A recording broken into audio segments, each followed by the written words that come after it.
Espírito Santo, enchei os corações dos vossos fiéis e acendei neles o fogo do vosso amor. Enviai o vosso Espírito, e tudo será criado, e renovareis a face da terra.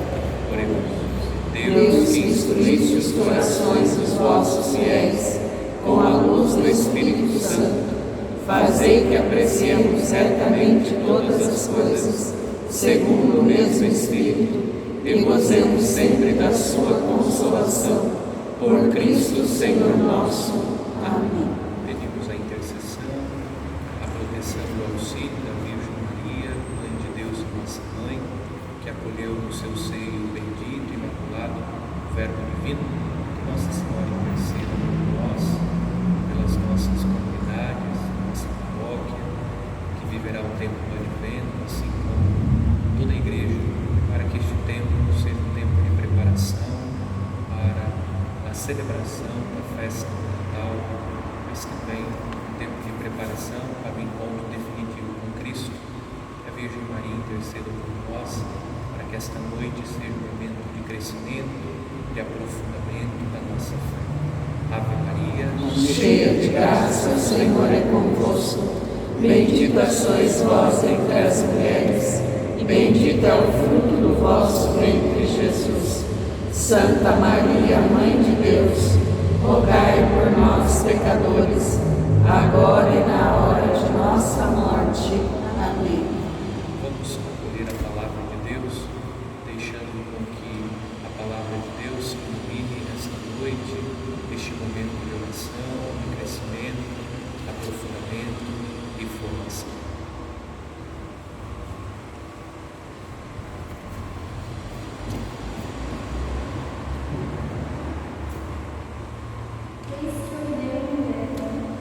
Feliz aquele que observa as palavras da profecia deste livro.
Deus, se ilumine a nossa vida, esse nosso encontro, de maneira especial no tempo do Advento, para que, como a comunidade a quem João escreveu o Apocalipse, nós possamos rezar: vem, Senhor Jesus. Glória ao Pai, ao Filho e ao Espírito Santo, como era no princípio, agora e sempre. Amém. Deus do Pai, do Filho e do Espírito Santo. Amém. Boa noite. Boa noite. Bom, nós vamos então refletir sobre o tema do Advento.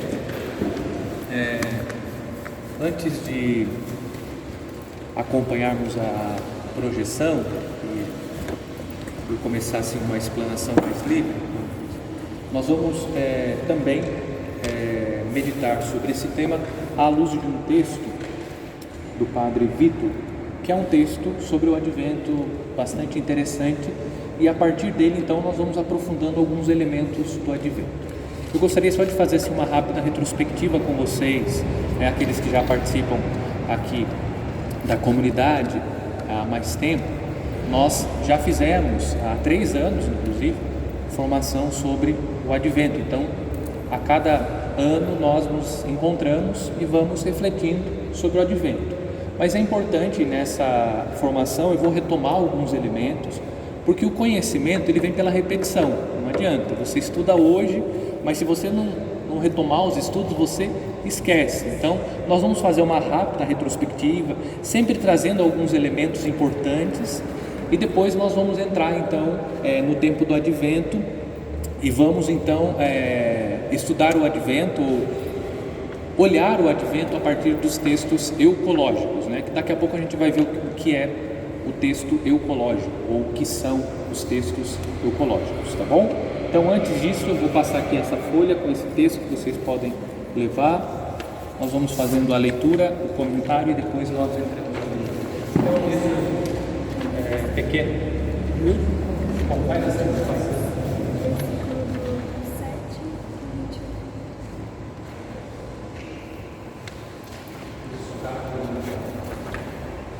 Bonita leitura.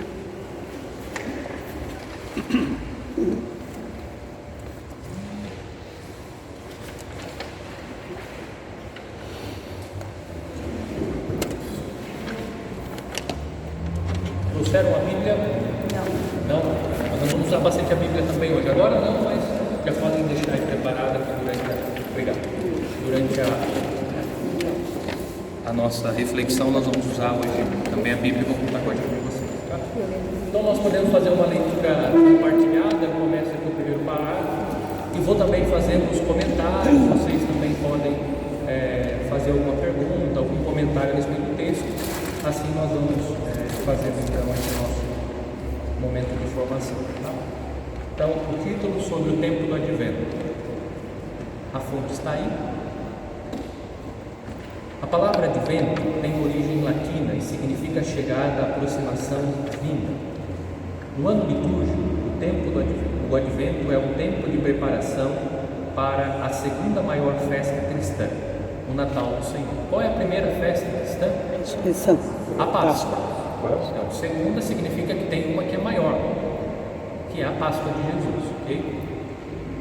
Então, todo o ano litúrgico, daqui a pouco nós vamos ver ali no PowerPoint, então todo o ano litúrgico, ele é um desdobramento deste acontecimento, que é o acontecimento fundante da fé cristã. Eu sempre enfatizo isso, que o acontecimento fundante da fé cristã é o acontecimento paixão, morte e ressurreição de Jesus. Jesus fez muita coisa boa, certamente.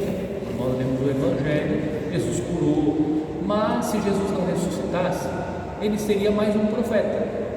Realizou sinais extraordinários, mas hoje em dia tem pessoas que têm o dom de cura. Nós vamos ter agora a beatificação do padre Donizete. Então, contam que muitos milagres aconteciam através do ministério dele. Então, os sinais que Jesus realizou são importantes, sobretudo porque indicam que Jesus é o Messias. E qual foi o sinal mais forte que atesta que Jesus é o Messias? A ressurreição. Por isso a ressurreição, a paixão, morte e ressurreição é o acontecimento fundante da fé cristã. O mistério central é o mistério da Trindade. Esse é o mistério central da fé cristã, Deus único e trino.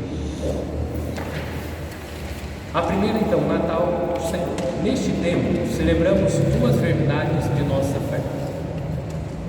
A primeira vinda, o nascimento de Jesus em Belém, o mistério da encarnação, portanto, e a segunda vinda de Jesus, a parousia. Nós vamos falar sobre ela durante a nossa formação.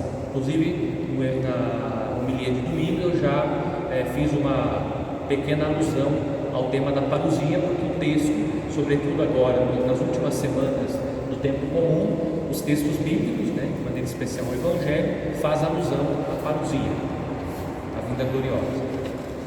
Assim a Igreja comemora a vinda do Filho de Deus entre os homens, aspecto histórico, ou seja, o aspecto da encarnação. O aspecto da encarnação. E vive a alegre expectativa da segunda vinda dele, em poder e glória, em dia e hora desconhecidos, ok? Então essa história que as pessoas fazem premonições, que as pessoas anunciam que o fim do mundo vai acontecer no ano 2000, que não aconteceu, que vai acontecer no ano 2030, isso não condiz com a fé cristã. O próprio Jesus disse: olha, eu não sei, quem sabe? O Pai. Então nós cristãos não ficamos apegados a esse aspecto. O que nós sabemos?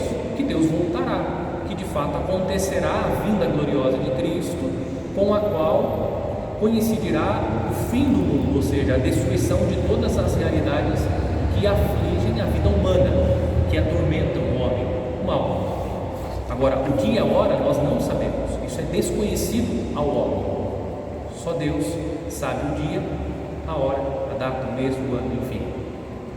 Isso só Deus conhece, os homens não conhecem. Então, essas premonições que fazem, essas profecias que fazem, isso não corresponde à fé cristã.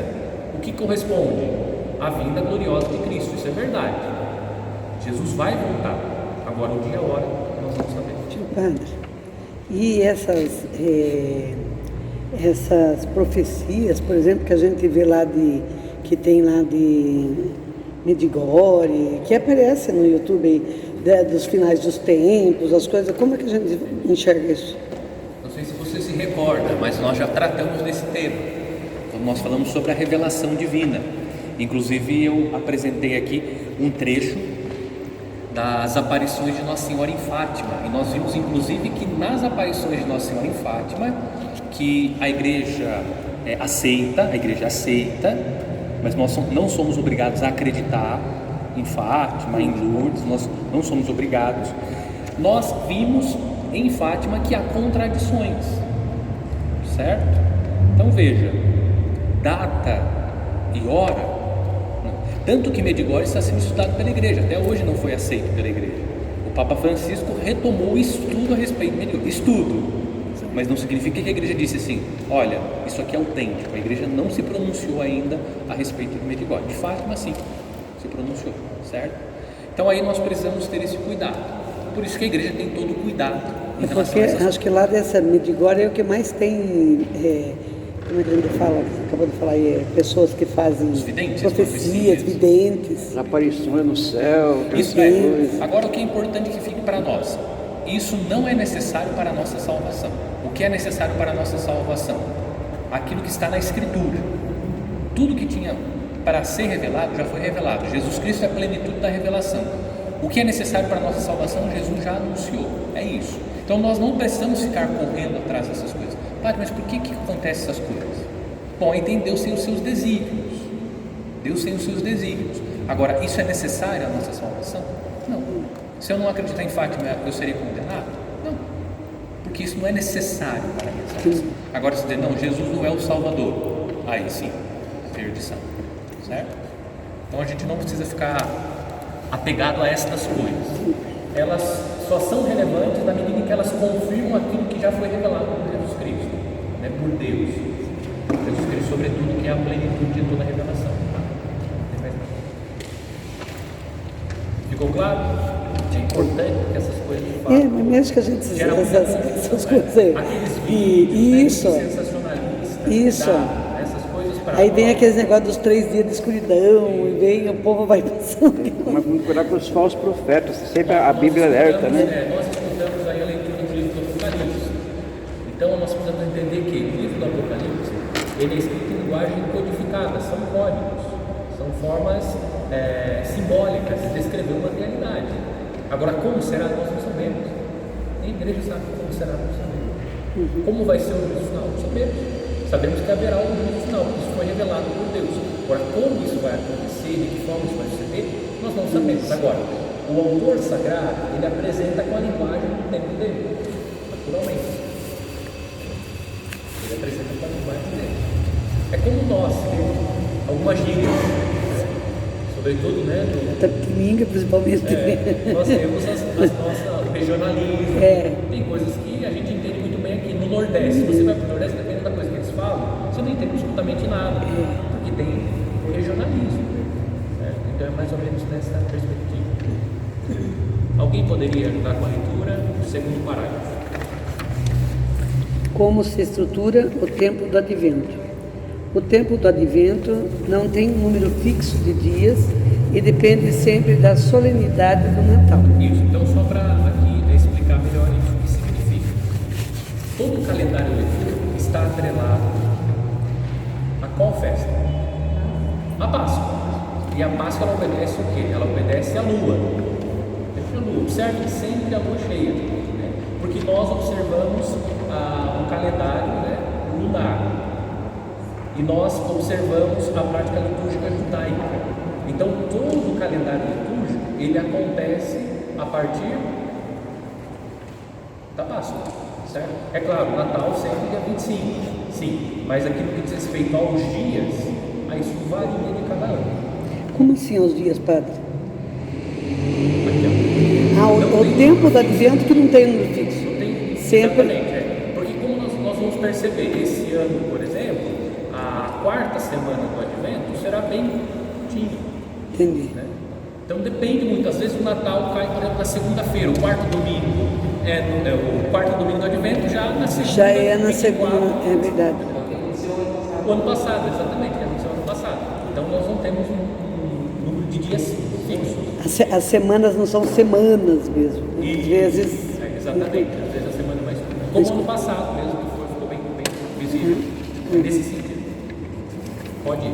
Ele começa na tarde, primeira vésperas do primeiro domingo após a solenidade de Cristo Rei e se desenvolve até o momento anterior à tarde, primeira vésperas do Natal. Isso. Então, explicando isso aqui, vésperas, porque para vocês talvez seja um pouco estranha a palavra vésperas. Para nós não é estranha porque nós rezamos a liturgia das horas. Então, na liturgia das horas nós temos as vésperas. Por que nós cristãos também observamos as vésperas? Se vocês olharem a prática litúrgica dos judeus, e nós bebemos dessa fonte, Jesus era judeu, nós bebemos da fonte judaica, os judeus começam a celebrar o sábado já na sexta-feira, quando surge a primeira estrela. Eles já começam a viver o sábado. Então, é a mesma prática cristã. A prática cristã é a mesma. Tanto que nós celebramos a missa dominical já no sábado, né? Porque nós já estamos na véspera, então você já começa a celebrar o domingo. Algumas solenidades, inclusive nós temos missa da vigília, né? Temos vigília de Páscoa, temos vigília do Natal e algumas outras festas litúrgicas nós também temos a celebração da vigília. Então, quando fala de véspera, nós já começamos aqui, né, na primeira estrela do sábado, já começamos a celebrar o domingo, o primeiro domingo do advento, portanto, o tempo do advento, tá bom? Nesse sentido. Ele possui 4 semanas e, por isso, 4 domingos celebrativos. O terceiro domingo do advento é chamado de Domingo da Alegria, Gaudete em latim. É isso? Isso, Gaudete. Gaudete em latim. Por causa da antífona de entrada da missa. Alegrai-vos sempre no Senhor. mostrando a alegria da proximidade da celebração do Natal. Isso, então, lembrando, né, no terceiro domingo, nós celebramos o domingo da alegria, o domingo Gaudete. O autor aqui está explicando, por causa da antífona. Então, se vocês olharem no missal, sempre tem uma antífona de entrada, que a igreja coloca, que pode ser rezada e pode ser cantada essa antífona. Então, em razão dessa antífona, o terceiro domingo é considerado o domingo da alegria. E também, a alegria, ela nasce da proximidade do acontecimento. Qual acontecimento? O Natal do Senhor. Então, essa é a alegria. A igreja se reveste com a cor rosa, né?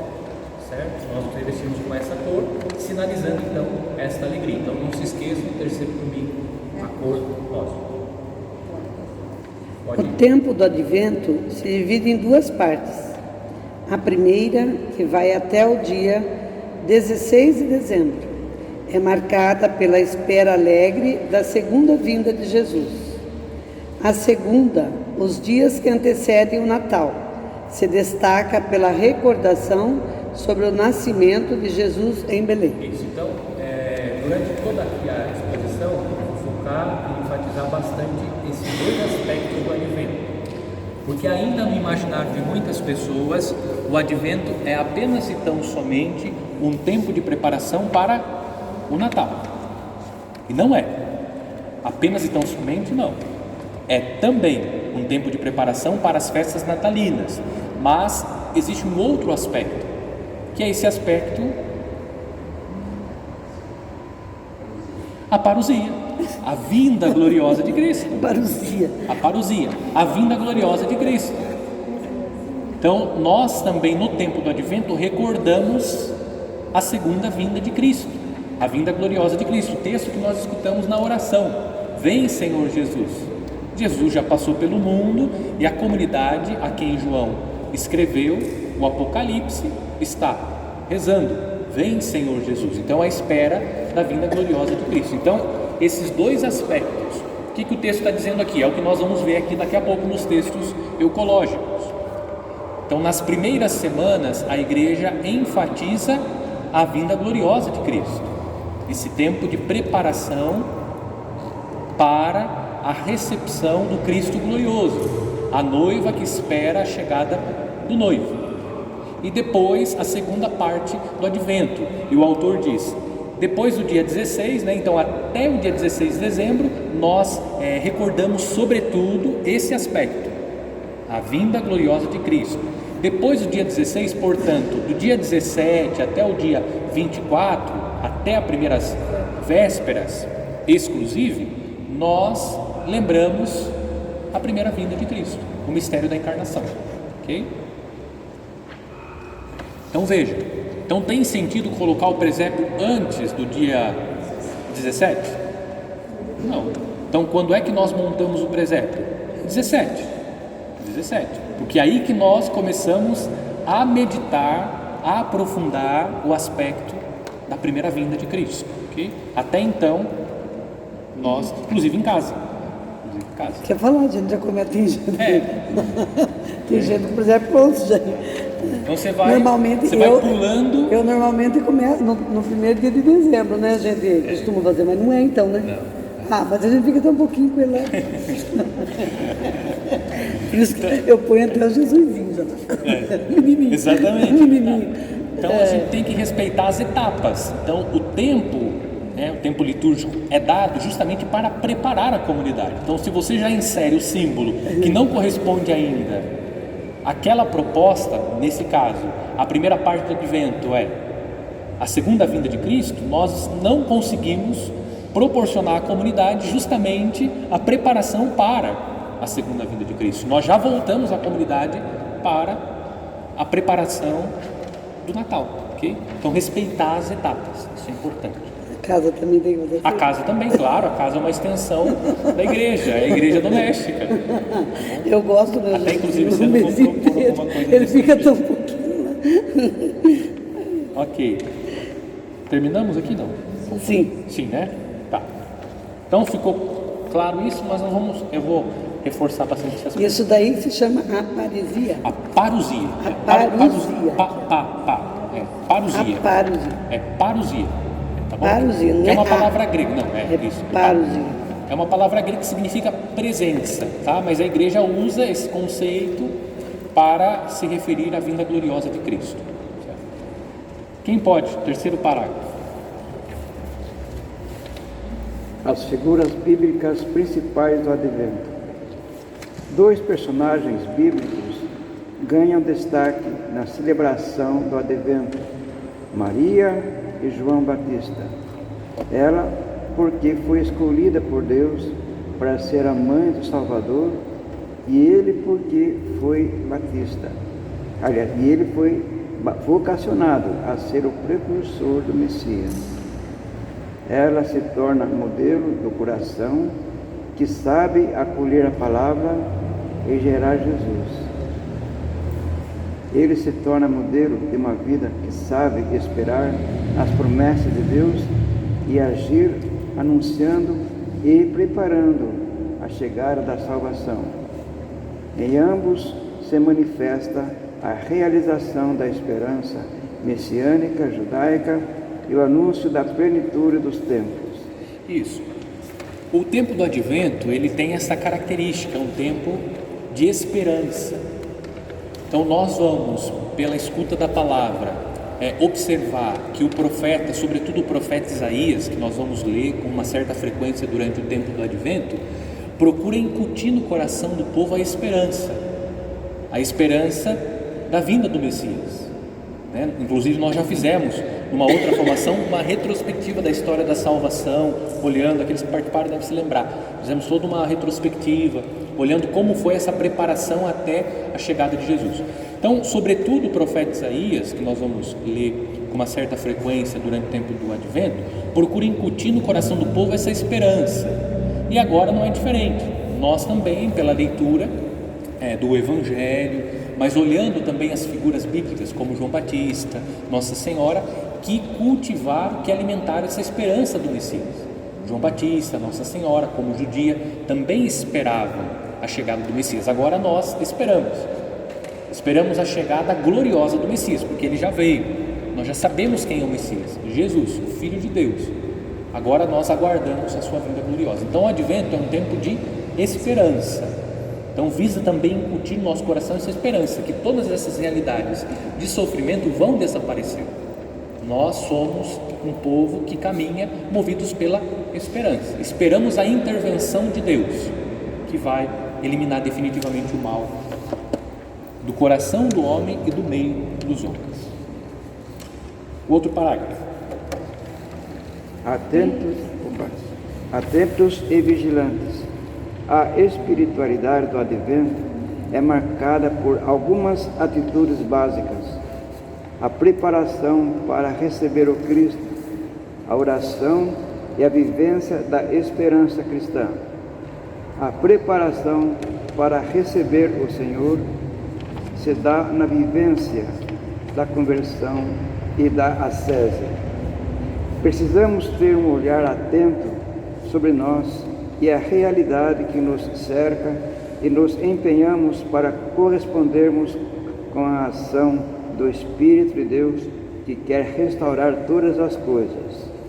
O nosso relacionamento com o nosso corpo e os nossos afetos com nossos familiares e pessoas íntimas, nossa participação na vida eclesial e social devem estar no foco de nossa atenção.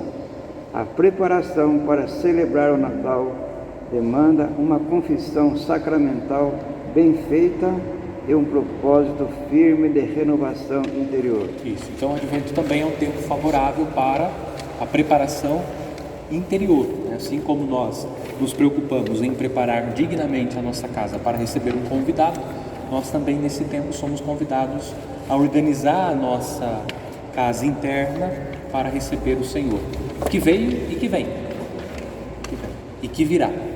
Nós vamos ver que o Senhor não só veio, vem e virá. O que é essa palavra aqui, padre? Da conversão e da ascese. Ascese, isso. Ascese é o exercício espiritual pelo qual você busca levar a sua alma, ou elevar a sua alma até Deus. Então é o exercício espiritual, essa busca a ascese. É uma busca, isso, uma busca espiritual por Deus. É um exercício, né? A ascese é um exercício espiritual. Isso. Claro que passa pela prática religiosa externa, né? Como, por exemplo, um sacrifício. Então, é um exercício de ascese. Embora seja uma prática externa, mas é um exercício interno também da alma. Então, veja. Uma penitência também é um exercício de ascese, né? Certo? Então, por exemplo, você faz o jejum. Então, é um ato externo. Não me alimento. Mas é uma prática interna também. Precisa ser um exercício espiritual que me faz sentir fome, mas essa fome é a fome de Deus. Então, a busca pelo verdadeiro alimento, o pão vivo, Jesus. Então, é um exercício que passa também pelas obras externas. Passa também, mas pode ser um trabalho interno. Ok. O outro parágrafo. Orai a todo momento. Este tempo é marcado por uma vivência mais profunda da vida de oração. A leitura orante deste período nos coloca em contato com as profecias de salvação do Antigo Testamento, com a expectativa que os cristãos da igreja primitiva tinham da parousia, e com os eventos principais que antecederam o nascimento de Jesus. A recordação dos eventos que antecederam a primeira vinda de Cristo se torna a base da preparação da igreja para o novo advento do Senhor. A Santa Missa e a liturgia das horas são os principais momentos celebrativos. Os exercícios de piedade, como a oração e a meditação dos mistérios gozosos do Rosário, a oração do Ângelus Domini e a novena de Natal, podem ser um caminho feliz para a vivência da oração comunitária neste tempo. Isso, então aqui agora ele começa, né, já no parágrafo anterior, a dar algumas pistas para o tempo do Advento, de como viver espiritualmente o tempo do Advento. Então ele fala aqui da ascese, fala da confissão sacramental, da leitura orante, a Santa Missa, a liturgia das horas, a meditação dos mistérios gozosos, a oração do Ângelus, novena de Natal. Então são modos de viver a prática espiritual em vista do tempo do Natal, né? Também da vinda gloriosa de Cristo, tá bom? Depois o último parágrafo vocês podem ler em casa, ok? Daí ele já está mais nesse aspecto que é importante, mas aí você pode fazer essa leitura sozinho, tá? Aí nós vamos ali para a apresentação. Depois quem chegou aqui pode pegar aqui comigo, tá bom? O texto tem bastante aqui. Então vamos lá. Então só retomando algumas coisas em vista de deixar mais claro aquilo que nós queremos propor a vocês nessa noite. Então nós não podemos esquecer daquilo que nós já lembramos. Então o evento fundante da fé cristã,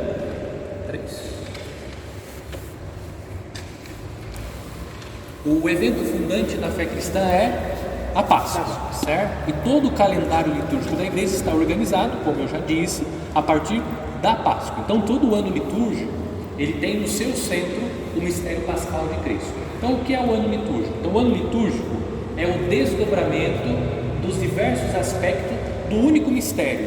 Qual mistério? O mistério pascal de Cristo. Então mesmo quando nós celebramos a festa de um santo, nós estamos celebrando na vida do santo o mistério pascal de Cristo, então do mártir. Qual é o aspecto do mistério pascal de Cristo que nós estamos celebrando na vida do mártir? A morte, certo? A morte. Opa, a morte. E por que o senhor está falando assim que a Páscoa, que o Natal, o tempo do Advento, ele é conforme a Páscoa? E por que muda a Páscoa? Uma hora é... Isso, porque a Páscoa, como eu falei, a Páscoa ela respeita o calendário lunar. Lunar, isso, que respeita o ciclo da lua.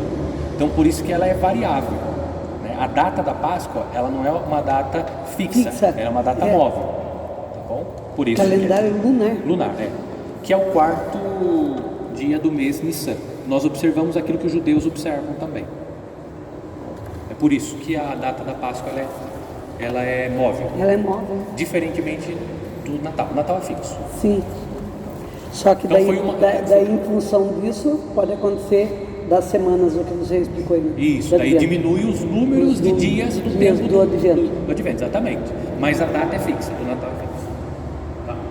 Então veja, as celebrações litúrgicas, elas, né, seja a festa de um santo, seja a memória, alguma memória que nós celebramos, alguma solenidade de Nossa Senhora, é sempre um aspecto de Cristo, certo?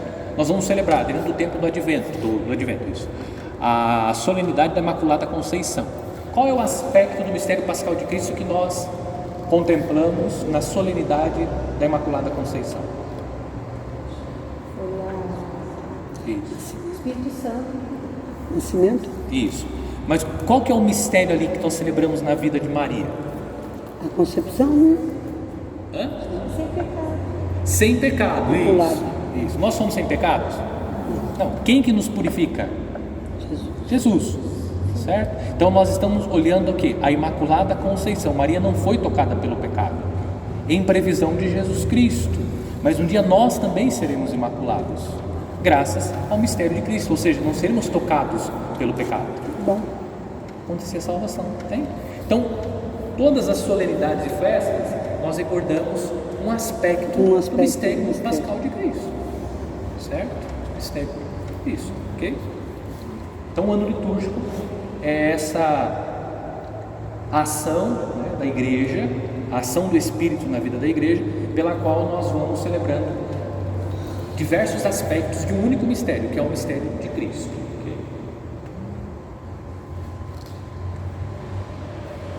Então vamos lá, o que nós temos aí durante o ano litúrgico? Então nós começamos o ano litúrgico com o Advento, tá? Como nós acabamos de ver aqui no texto. Então nós começamos a celebrar o Advento com a primeira véspera. Então começamos com a primeira véspera a celebrar o Advento, certo? Depois do Advento nós celebramos o Natal, certo? Então aqui o que nós temos? Advento e Natal. Depois, o que nós celebramos? Sagrada O tempo Família. comum. Isso, daí nós temos ali dentro do Natal, nós temos as festas, dentro do tempo do Advento nós temos as solenidades, né? No caso do Advento nós temos uma solenidade, a solenidade da Imaculada Conceição, mas temos também a festa de Nossa Senhora de Guadalupe, vamos celebrar no dia 12, estará dentro do tempo do Advento, ok? Nós hoje não vamos entrar nesses aspectos, mas ali para fixar o tempo. Depois nós iniciamos o tempo comum, a primeira parte do tempo comum. Na primeira parte, os dias, né, o tempo comum é mais curto, geralmente são 7, 9 semanas. Depois nós celebramos a Quaresma, tudo isso no ano litúrgico. Depois a Páscoa. Depois da Páscoa, retomamos o tempo comum. Então, tudo isso que nós vamos vivendo tem visto o quê? A parousia, que é o encontro com Cristo. Por isso uma espiral. Eu gosto de usar sempre essa imagem para falar do ano litúrgico, porque nós podemos pensar assim, porque é repetitivo, não é? Todo ano a gente celebra o Advento, todo ano a gente celebra o Natal, todo ano a gente celebra a Páscoa, todo ano a gente... A igreja é repetitiva, não? Nós estamos numa espiral, indo ao encontro de Cristo, ou ainda nos preparando para acolher o Cristo. Ou nós iremos até Ele, ou Ele virá até nós. Se nós morremos antes da vida gloriosa de Cristo, somos nós que vamos. Então o encontro de Cristo, consequentemente Cristo virá ao nosso encontro. Certo? Então tudo isso nos conduz à parousia. Interessante, olha só que interessante. Eu disse que nós estamos aí nos últimos dias do tempo comum, meditando o mistério da parousia. Os textos estão falando. Então nós terminamos, inclusive na festa de Cristo Rei, esse mistério também aparece. Nós terminamos o tempo, o ano litúrgico, com a parousia e começamos com a parousia. Interessante. Nós terminamos e começamos meditando esse mistério. Ou seja, nós estamos, a igreja, sua esposa, está aguardando o esposo Cristo. Então nós esperamos o quê? A vinda gloriosa de Cristo. O que vai acontecer? O reino de Deus vai se estabelecer de forma plena. Então tudo aquilo que ainda nós desconhecemos ficará conhecido. Então tem situações da nossa vida que até hoje a gente não entende. Meu Deus, que mistério é esse? Não consigo entender por que isso aconteceu. Na parousia tudo ficará revelado, nítido.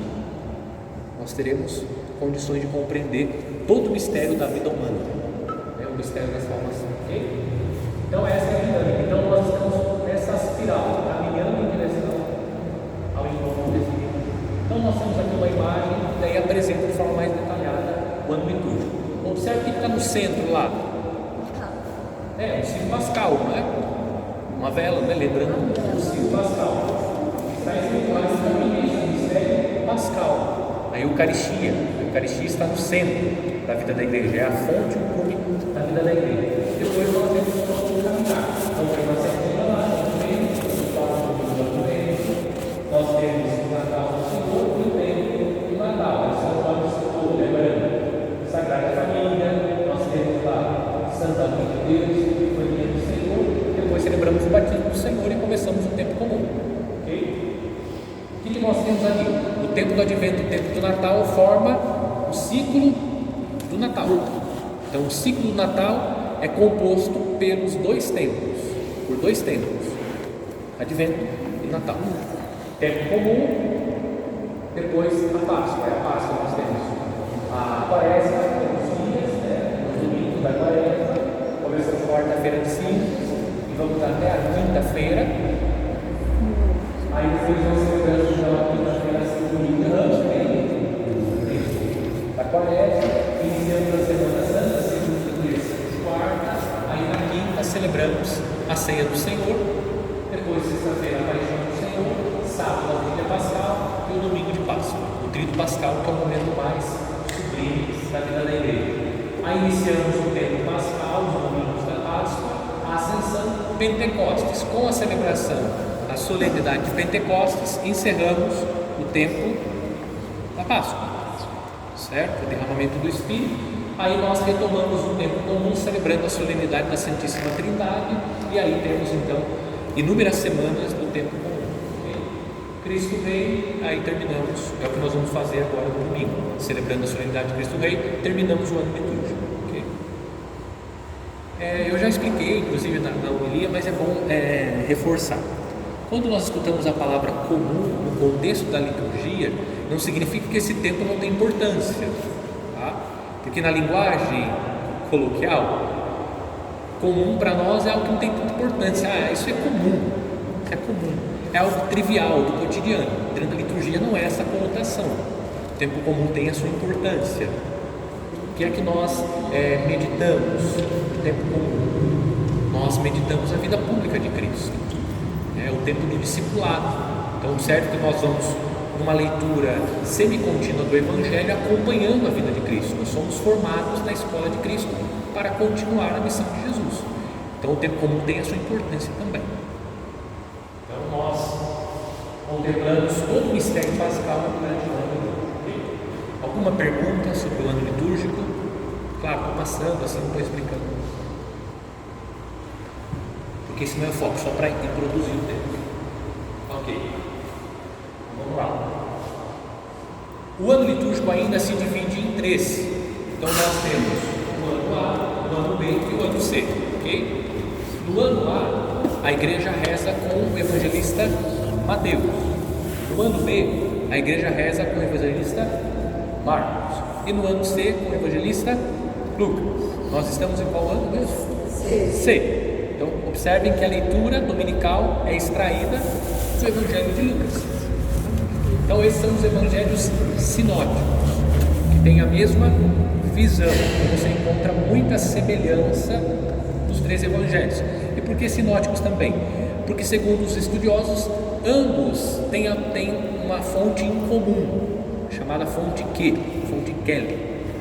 Não é Kelly, né? Kelly do alemão, né? Que significa fonte no alemão. Então, ambos, segundo os espíritas, têm essa fonte em comum, por isso são chamados sinóticos. Então você encontra muitos textos semelhantes nos três evangelhos. Isso, e o João, padre, o que ele já faz? Joga fora? Não, o João também é proclamado, sobretudo, né? Mas também é proclamado em alguns dias do tempo comum, de forma muito esporádica, mas sobretudo nas solenidades, nos momentos mais importantes da vida da igreja, é o Evangelho de João, as celebrações mais importantes, é o Evangelho de João. Como, por exemplo, Quinta-feira Santa, João capítulo 13, na Sexta-feira Santa, é a Paixão segundo João, na Páscoa. Aí na Páscoa variava, mas nós temos, né? Pode fazer uma pergunta para o senhor que não tem muito a ver? Não tem muito a ver, mas é que o senhor falou agora de evangelho, eu me lembrei que eu sempre quero fazer essa pergunta, mas depois passa, a gente esquece. No domingo de Ramos, por que é proclamado o evangelho inteirinho da paixão de Jesus? Isso é. Existem, assim, algumas explicações, mas uma das explicações assim, mais recorrentes é essa. O domingo de Ramos também era o domingo da paixão do Senhor.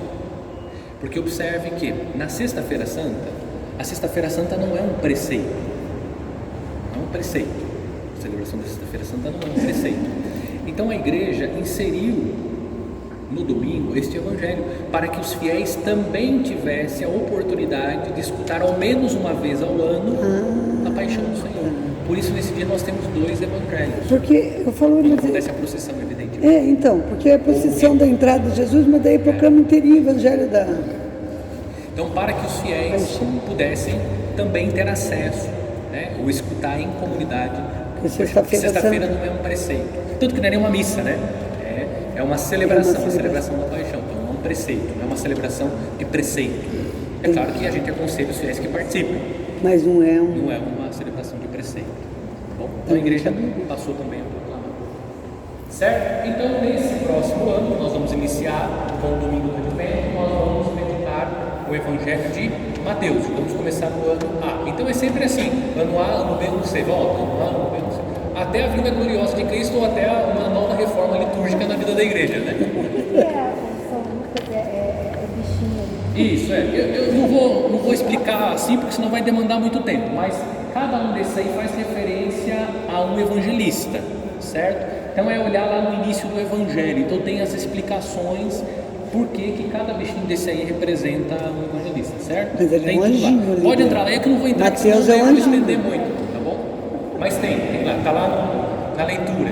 Mas isso aí nós encontramos no Antigo Testamento, o profeta Ezequiel fala dos animais, depois também Apocalipse também fala, né? Mas aí a igreja atribuiu a cada um, na verdade os santos padres atribuíram cada uma dessas figuras a cada um dos evangelistas. Mateus é um anjinho. Mateus é um anjo ou um homem, não se sabe, né? Um anjo ou um homem, tá? Ali é o leão, Marcos, né? E o Lucas, então, o touro, né? Eles são uma águia, isso. Lucas é o touro? Depois uma outra eu E o Marcos é o quê? Marcos é o leão. Leão. Eu sabia que vocês iam perguntar, mas eu coloquei, mas não vou explicar hoje. Não, senão não vou dar conta. Então, só pra gente. Signo deles. O signo, né? Boa explicação. Tem que ser. Vamos só retomar aquilo que nós já vimos aqui na folhinha, mas só para retomar e fixar. Então, a palavra adventus é uma palavra que vem do latim, vem da língua latina, que significa o quê? Chegada, vinda, aquele que há de vir, certo? Então, nós estamos aguardando a vinda de Cristo. Mas padre, está ali, tem um cachorrinho e um gatinho, né? Mas por que eu coloquei essa imagem? Isso também recorda aquele texto de São Paulo aos Romanos, que São Paulo fala que a criação, ela geme em dores de parto, esperando, né? Esperando também a transformação do cosmos. Então é nessa perspectiva que eu coloquei, justamente para recordar que até a criação está gemendo, esperando a vinda gloriosa de Cristo, onde não todas as realidades serão transformadas. Então o tempo, né? Nós estamos nos últimos tempos. Então, o tempo do Advento, somos enviados, somos envolvidos, né, por uma grande expectativa pela vinda de Jesus. Então, assim como os pais, né, assim como a Carol ali, está aguardando, vivendo a expectativa do nascimento da criança, nós também nesse tempo somos envolvidos por uma grande expectativa. Que expectativa é essa? A expectativa pela vinda de Jesus. Então, sobremodo, nós vivemos a expectativa em relação à vinda gloriosa de Cristo, mas também um tempo de expectativa para a celebração do Natal, ou seja, a celebração da encarnação de Cristo, o Verbo divino que se fez carne. Então, assim como a mãe que está preparando tudo para receber a sua filha mesmo, para receber a sua filha. Nós também, a igreja, vivemos essa expectativa, nos preparamos para receber o Filho de Deus, Jesus Cristo, nosso Salvador. Então é um tempo onde nós somos envolvidos por essa expectativa do Senhor. Então o tempo do Advento tem duas características, aquilo que nós vimos, reforçando. Sendo um tempo de preparação para a solenidade do Natal, nós vimos ali então o Natal, a Sagrada Família, nós vimos a Epifania do Senhor, certo? Santa Mãe de Deus. Então todas essas festas, solenidades estão dentro do tempo do Natal, e que comemora a primeira vinda do Filho de Deus entre os homens. É também um tempo em que, por meio desta lembrança, então nós fazemos memória desse acontecimento, lembrança, voltam-se os corações para a expectativa da segunda vinda do Cristo no fim dos tempos. Por esse e por motivo, o tempo do Advento se apresenta como um tempo de piedosa e alegre expectativa. Então observem, nós vamos ver daqui a pouco os textos, mas observem agora, celebrando o Advento, como o texto bíblico, mas também os textos que nós usamos na missa, eles enfocam nas primeiras semanas esse aspecto da vinda gloriosa de Cristo. Depois do dia 16, sobretudo, nós temos o segundo aspecto, que seria então o aspecto das festas natalinas, a preparação para a solenidade do Natal. Vamos lá. Isso. Então aqui, quem aí já me ajudar com a Sagrada Escritura?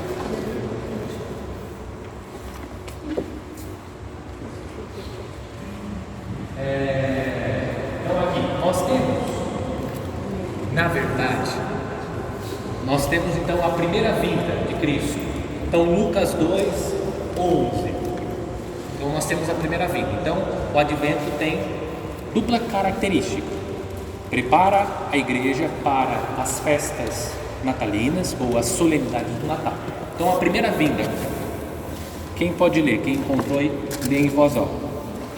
Hoje, na cidade de Davi, nasceu para vocês um Salvador, que é o Messias, o Senhor. Isso, certo? Então o que nós temos aqui? Quem que está falando isso? Isso, está no Evangelho de Lucas. Mas quem que está falando aí? Os anjos ou os pastores?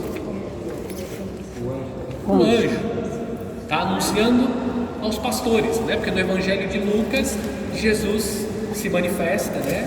Quem encontra Jesus são os pastores, certo? Porque o Evangelho de Lucas, ele é dirigido sobretudo aos pobres. Os pastores representam os pobres. Então, a primeira vinda. Então, Jesus é o Salvador.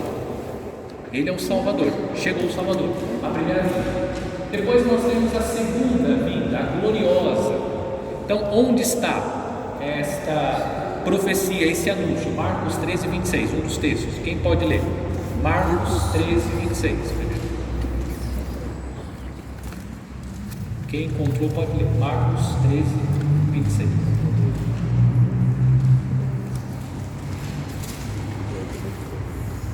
Então verão o Filho do Homem voltar sobre as nuvens com grande poder e glória. Olha aí, a profecia, isso é profecia, né? Então, o anúncio de que o Filho do Homem virá em sua glória. Então, a vinda de Jesus, ok? A vinda de Jesus. Então, nós estamos também no tempo do Advento recordando essa profecia. Aquela profecia do Antigo Testamento, que nós vamos ver depois aqui na Sagrada Escritura, a respeito da vinda do Messias, cumpriu-se em Jesus. Lucas 2:11. Hoje nasceu o Salvador. Está aqui, ó, aquele que o povo de Israel está esperando, chegou, ok? E agora nós temos a segunda, então o anúncio. O próprio Jesus anuncia a sua vinda. Padre, e aquele 3? O que significa aquele 3? A terceira. Bom, nós temos uma primeira e uma segunda. E a terceira vinda? Que nós nos esquecemos. Porque existe uma primeira vinda, então ele veio. Existe uma segunda vinda, ele virá. Mas tem uma terceira vinda. Ele vem, que é a vinda cotidiana de Jesus. Vamos lá, Mateus 25, 40. O que está aí? Responderá o rei, é isso? Mateus 25, 40. Então o rei Ah, estou no lhes 25, estou no responderá: 25. Eu garanto a vocês, todas as vezes que vocês fizeram isso a um dos menores de meus irmãos, foi a mim que eu fizeram. Isso, tá vendo? Toda vez que fizestes isto, o que é aqui que eu fiz? Dei de comer, dei de beber, vesti o nu, visitei o que estava doente na prisão, foi a mim que o fizestes. Então esta é a vinda cotidiana. Então Jesus não só veio, virá, mas ele vem ao nosso encontro, todos os dias, na pessoa do irmão. Na pessoa do irmão. Então quem faz essa meditação é um santo padre da igreja, que fala das 3 vindas de Cristo. Então tem a vinda, a encarnação, a vinda gloriosa, e aí a palavra cotidiana é minha, mas é isso que ele quis dizer. Tem uma vinda que acontece todos os dias, a vinda do dia a dia. Cristo vem ao nosso encontro todos os dias. Então de que maneira nós nos preparamos para a vinda gloriosa? Acolhendo Cristo todos os dias, na pessoa do irmão. Estava com fome, deixa comer, estava com sede, deixa beber, ok? Então essa é a dinâmica também do tempo do advento, ok? Então as 3 vindas de Cristo. Ficou claro? As 3 vindas. Então ele veio, ele virá, ele vem todos os dias na pessoa do irmão. E aí o texto de Mateus. Então, com a reforma litúrgica, vocês sabem que com o Concílio Vaticano II, que aconteceu entre 62 e 65, aconteceu na vida da igreja a reforma litúrgica. Então houve uma reforma, a igreja fez um caminho, claro, essa reforma não aconteceu da noite para o dia, mas desde o início já do século XX, existiam movimentos que visavam a reforma litúrgica da igreja. Então a reforma litúrgica promovida pelo Concílio Vaticano II, que foi o maior concílio que aconteceu na vida da igreja até os dias de hoje, deu a primeira parte do advento uma orientação escatológica, que é isso que nós estamos insistindo bastante, que é esse aspecto da vinda gloriosa de Cristo. Então, quando falar de escatologia, nós estamos falando das coisas últimas, certo? Das coisas últimas: ressurreição, morte, inferno, vinda gloriosa de Cristo, todas essas coisas, purgatório, tudo isso. Observemos que iniciamos e concluímos aquilo que eu já disse no ano litúrgico, rezando o mistério da parousia. Então, todo o ano litúrgico nos prepara para esse momento de encontro com Cristo. Depois voltamos a atenção à vinda do Senhor Jesus, do Verbo divino que se fez carne. Então, nos dias 17 a 24 são, na realidade, exclusivamente dias de preparação para a festa do Natal, a celebração do nascimento do Filho de Deus em Belém, ok? Então aquilo que nós já vimos força. Então vamos lá, chegamos aqui nos textos eucológicos. O que nós vamos fazer? Nós vamos justamente constatar aquilo que o Advento está propondo. Então aquilo que o Advento propõe à igreja, que é justamente esses aspectos que nós acabamos de ver nesse caminho que nós já fizemos até aqui, a leitura e também ali os slides apresentados, ok? Então vamos lá, o que são, ou o que é texto eucológico, o que são os textos eucológicos? Não é ecológico, é eucológico. Ecologia se refere, à natureza, textos eucológicos. Tá? O que é isso? Então, segundo o liturgista, a palavra eucologia vem do grego, certo? Euchê significa oração, logia, estudo, filosofia, sociologia, antropologia, estudo, ciência, tratar. Portanto, o que é eucologia? Seria o estudo da oração, mas usa-se também para um conjunto de orações de um livro litúrgico ou de uma celebração. Assim como as leituras representam o que Deus nos quer comunicar, os textos eucológicos são as orações que nós dirigimos a Deus. Então olha o que o liturgista diz: mas usa-se também para um conjunto de orações do livro litúrgico. Qual que é o livro litúrgico que nós usamos na celebração da missa? A Bíblia não, a Bíblia nós usamos na missa. O missal, por exemplo, é um dos livros que nós, o missionário também, mas o missal por excelência é o livro que nós mais usamos na missa, certo? Então o que nós vamos encontrar lá no missal? Vamos encontrar os textos eucológicos, que é a oração que nós dirigimos a Deus, certo? Ok. Fala-se também de eucologia maior e menor, certo? A menor são as orações breves no princípio da missa. Então nós temos ali a oração da coleta.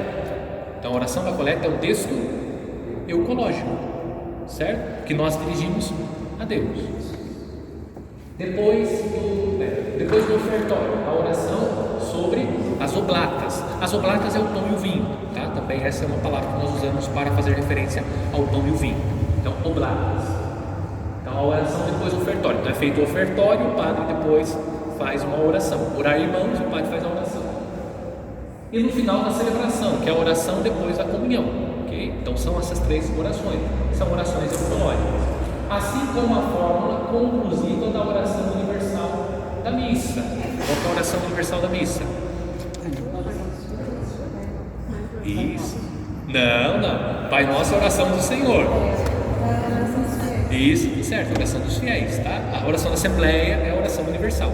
Lembra lá na Sexta-feira Santa que nós fazemos aquela oração universal bem grandona? Durante a missa, né, nós fazemos uma oração universal. E as orações coletas dos salmos na liturgia das horas, tá? Liturgia das horas, como vocês não têm a prática da liturgia das horas, mas na liturgia das horas, que é o livro que nós rezamos, que são os salmos, nós temos sempre a conclusão da oração das horas. Então também lá tem uma oração, ok? É isso que eles referem. Então essas são consideradas as orações menores, certo? Então, dentro do rol de textos eucológicos, nós temos os textos maiores e os textos menores. Não é maior e menor de tamanho, tá? Mas de importância, podemos dizer assim, na escala de valores, tá? Então esses 3 textos: oração da coleta, oração sobre as oblatas e a oração depois da comunhão, tá? Pensando na missa aqui. Os fiéis também, né? E a oração dos fiéis, isso, a conclusão da oração dos fiéis, tá? A eucologia maior é sobretudo a oração eucarística. Lembra que a oração da eucarística ela é o ápice da missa, é o ponto mais alto. Se nós construímos um gráfico para representar a missa, a oração eucarística está lá em cima, depois nós descemos, ok? Com o prefácio. Lembra o prefácio no início? Então o padre fala: o Senhor seja convosco, cristão meio de corações ao alto. Aí o padre: na verdade é justo. Prefácio. A oração eucarística tem um prefácio. Com sua primeira sessão, as bênçãos solenes e as orações consecratórias dos vários sacramentos, tá? Então, nós temos em primeiro lugar oração eucarística com o prefácio, depois as bênçãos solenes, nós temos as bênçãos solenes também, e depois nós temos as orações consecratórias dos sacramentos. Por exemplo, a oração sobre a água no batismo. Observaram que é uma oração longa, bonita, profunda teologicamente. Inclusive nós já analisamos aqui a oração do batismo, né? Fui explicando cada parte da oração do batismo, sobre a água do batismo, sobre os olhos e o crisma. Então quem faz isso? O bispo, na missa crismal. Então, o bispo faz a oração de bênção dos olhos e a consagração do crisma na missa crismal. E sobre os ordenandos também. Então tem uma oração consecratória que o bispo reza, né, no momento que ele vai ordenar o diácono, o padre, na ordenação de bispo também. Tem uma oração consecratória. E depois os noivos também, ok? Nós temos ali a bênção nupcial dos noivos, uma oração importante, né? Certo? Okay? Então olhando para a missa agora, olhando para a missa, então nós temos lá as orações menores, que são isso, a conclusão da oração, tá? Tá certo? A conclusão da oração da Assembleia, a oração da coleta, a oração sobre as oblatas e a oração depois da comunhão, tá? Essas. Agora olhando para a missa, as orações maiores, prefácio, né? Prefácio, né? A oração eucarística, ok? O ápice, como a primeira sessão, as bênçãos solenes e as orações consecratórias dos vários sacramentos. Quando a gente reza, celebra um sacramento dentro da missa, também as orações que fazem parte daquele sacramento, tá? mas não é uma coisa tão comum assim, né? Mas a gente faz. Às vezes faz a crisma, o casamento, o batismo dentro da missa, ok? Então tá bom. Então já deu para entender o que são os textos eucológicos. Então são aqueles textos que nós usamos na celebração dos sacramentos, na celebração do culto. Certo? Ok. Então vamos lá, vamos analisar agora os textos eucológicos do tempo do Advento. Nós estamos estudando o tempo do Advento, então vamos analisar. Então vamos lá. Aqui eu coloquei para vocês Análise dos textos, o quê, padre? análise dos textos eucológicos. Qual que é a minha intenção aqui, o meu objetivo? É ajudar vocês a celebrarem o tempo do Advento, e ao celebrar o tempo do Advento, vocês possam, nas orações eucológicas que nós usamos, identificar a espiritualidade do Advento, porque isso nos ajuda a celebrar o mistério. Porque aí você vai recordando as palavras, isso vai favorecendo o mergulho no mistério. O que acontece é a nossa participação automática.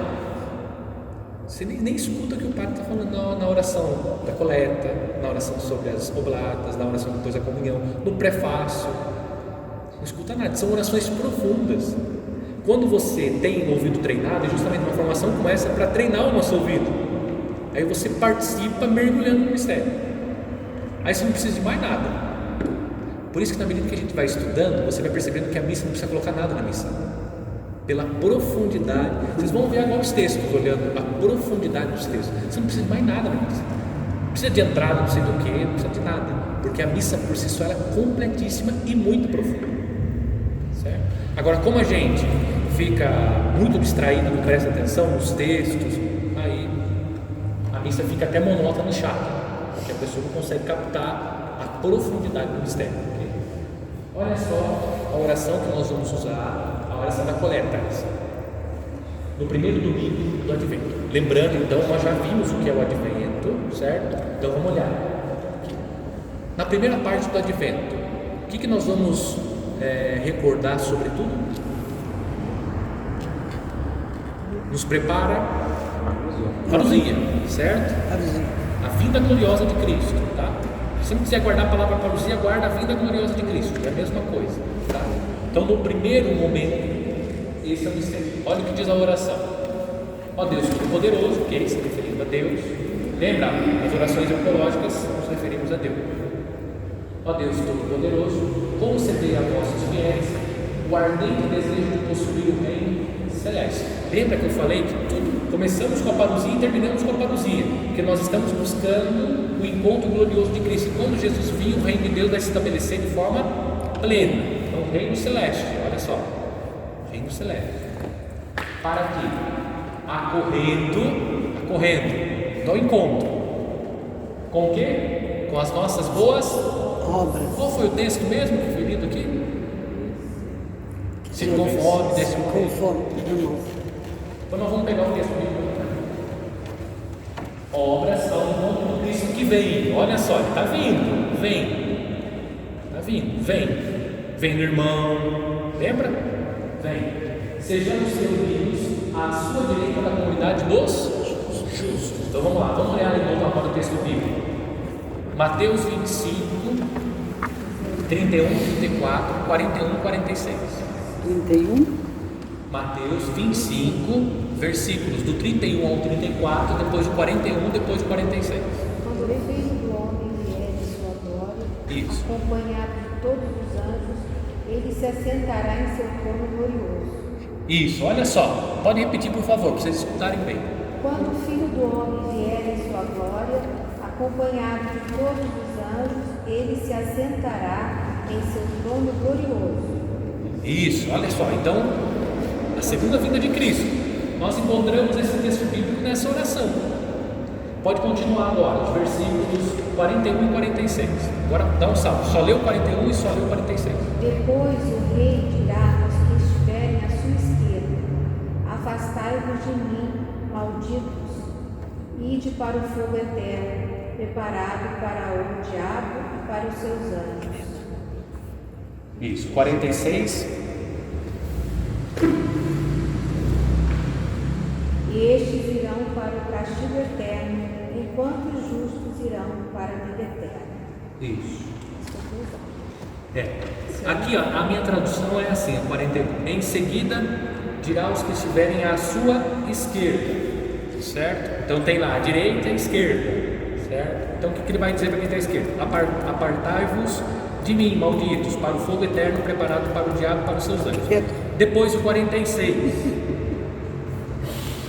Irão estes para o castigo eterno, enquanto os justos irão para a vida eterna. Olha só, sejamos reunidos à sua direita na comunidade dos Justos. à sua direita. Quem é que está à esquerda? Os malditos. Está vendo? Então, esse mistério da segunda vinda de Cristo que nós contemplamos nesse texto, que é o último julgamento, o título colocado, nós rezamos nessa oração. Observaram a profundidade da oração? Isso nós vamos rezar no primeiro domingo. Então, claro, o padre reza em nome de toda a comunidade escuta. Então vejam, um texto ecológico que contém aqui o mistério que nós estamos vivendo, o mistério da preparação para a recepção ou o encontro, né, do Cristo, a sua vinda gloriosa. Okay? Ficou claro? Mais um texto, vamos analisar mais um texto. Agora um texto durante a semana. Então esse domingo, agora na segunda-feira. Na segunda-feira da primeira semana do tempo do Advento, nós vamos rezar essa oração. Senhor nosso Deus, dai-nos esperar, solícitos, a vinda do Cristo, vosso Filho. Certo? Então o tempo do Advento é esse tempo em que nós nos preparamos para a vinda de Cristo. É isso que o texto está dizendo.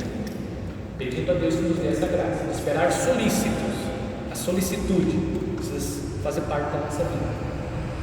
Que Ele, ao chegar, olha só, nos encontre vigilantes na oração e proclamando o seu louvor. Opa! Então, vigilantes na oração, rezando e proclamando os seus louvores, que Ele nos encontre assim, tá? Vamos ver o texto bíblico. Lucas 12, 37.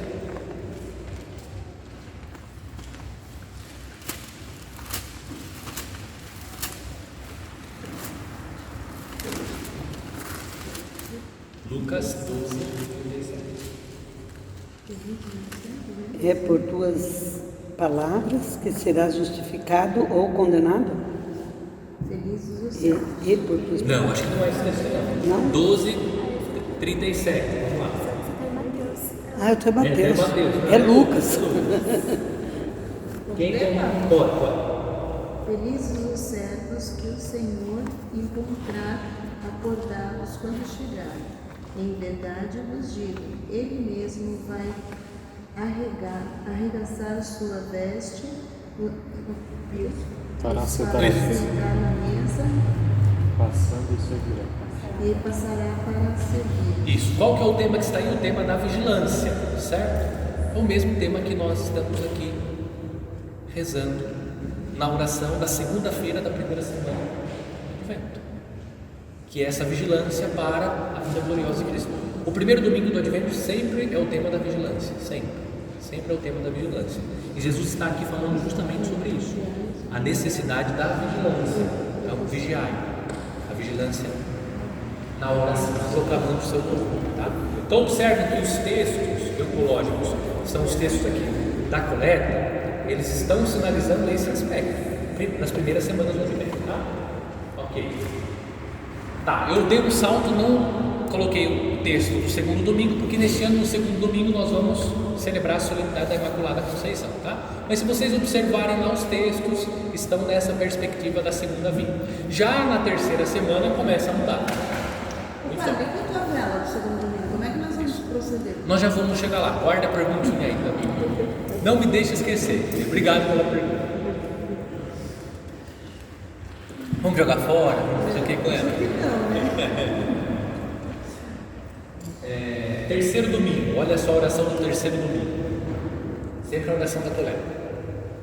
Ó Deus de bondade, que vemos o nosso povo esperando fervoroso o Natal do Senhor. Olha só o segundo aspecto do Advento. Primeiro, vinda gloriosa. Segundo, pode trocar também, não tem problema, mas só para dizer, dupla característica. A outra característica do Advento, preparação para o Natal.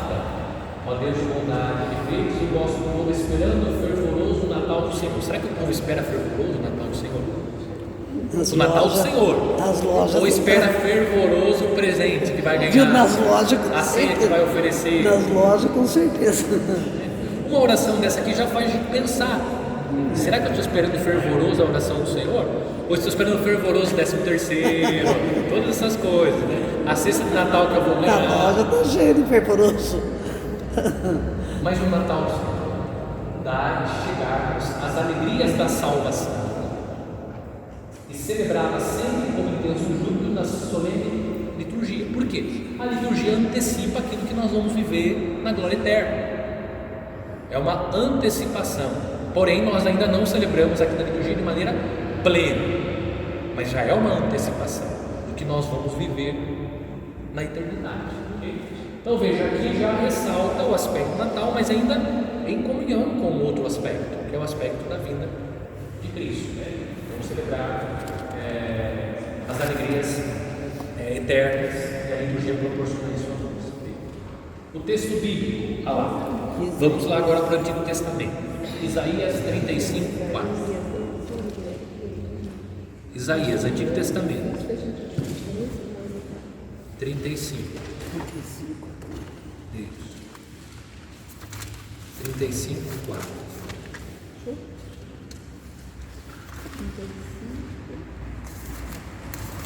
Lembrando então que o advento é um tempo de esperança, que visa incutir no coração do povo essa esperança, a esperança da vinda gloriosa de Cristo. A doença será vencida definitivamente, a violência será exterminada definitivamente. Amém. Nós não teremos carência absolutamente de nada, certo? É nessa perspectiva. Dizei aquele que tem o coração perturbado. Olha só, o coração perturbado. Então o advento quer incutir o que no nosso coração? A esperança. Calma, vai passar, entende? Vai passar. Tomai ânimo, não temais. Eis o vosso Deus, ele vem executar a vingança.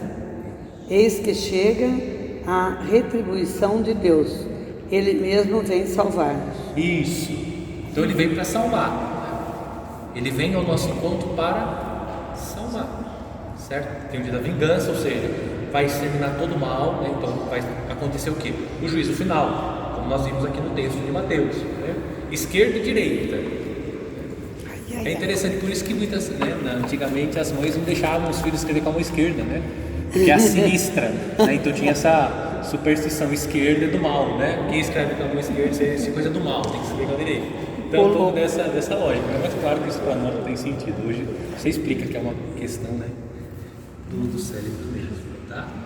Então é nessa perspectiva que nós já começamos a celebrar. Então vivemos esta esperança, estamos esperando. Então, dai-nos chegar às alegrias da salvação. Não é que o texto do profeta Isaías está falando, fica calmo, a salvação vai acontecer, certo? Está nessa perspectiva. Terceiro domingo do Advento. Está vendo como o Advento é um tempo muito bonito? As orações são tão... Vamos lá. Segunda-feira, aí já entrando naquelas datas, lembra? De 17 já até o dia 24, aí já é mesmo. Pode pôr Jesus lá. Aí Jesus ainda não, vai colocar Jesus no dia 25. Não posso ainda, só no dia 25. No dia 17 já dia coloca 24. o presépio. Ah, meu Deus do céu. Olha só, a oração de segunda-feira. Deus eterno e todo-poderoso, ao aproximar-nos do Natal, ó, 23 já. Ao aproximar-nos do Natal do vosso Filho, concedei-nos obter a misericórdia do Verbo. Olha só, as referências agora são ao Verbo divino, ao Verbo celestial, que se encarnou no seio de quem? Virgem. Da Virgem, e quis vir entre nós. Então o mistério da encarnação, agora está explícita, né? Aqui. O que está explícito? O tema da encarnação, a festa do Natal, né? Por nosso Senhor Jesus Cristo, nosso Filho, na unidade do Espírito Santo. Isso também nós encontramos uma profecia no Antigo Testamento. Temos lá, Isaías, olha só para você ver como Isaías está presente no tempo do Advento. Isaías 7, esse é um dos textos clássicos. Nós usamos no Advento. Isaías 7, 14. Está até grifado, né? O próprio Senhor nos dará um sinal. Eis que a jovem conceberá e dará à luz um filho, e lhe porá o nome de Emanuel. Isso. Na Ave Maria? Não, essa aqui é. Jerusalém. Não. Essa é Como que está a pastoral. tradução dessa aí? A pastoral não, então a pastoral acho que está com a tradução jovem também. Qual é a tradução virgem ou jovem? Aqui na tradução do texto está virgem ou jovem? Jovem. Jovem. Quem Ave Maria, quem está? Virgem. Virgem, tá vendo? Na Ave Maria usa virgem, né, a tradução. Então o texto aqui litúrgico usa virgem também, tá? Então a diferença de tradução. A tradução mais fidedigna seria jovem mesmo, né? Mas é que, claro, hoje o contexto mudou, né? Mas antigamente, quer dizer, a jovem é virgem, tem essa concepção, né? Então a tradução que a igreja adotou foi virgem, mas é a jovem, né? A partura. Okay? Então, veja, aí nós temos uma profecia, que a virgem vai fazer o quê? Dará a luz um filho. Conceberá e dará à luz a um filho. Isso, e quem é essa virgem? Maria, Nossa Senhora. Então hoje nós vemos o ápice, né, eu diria, a plenitude, né, atingiu a plenitude essa profecia em Maria. É claro que quando o autor faz a profecia, não está pensando, a jovenzinha de Nazaré, não, ele está profetizando para o seu povo, certo?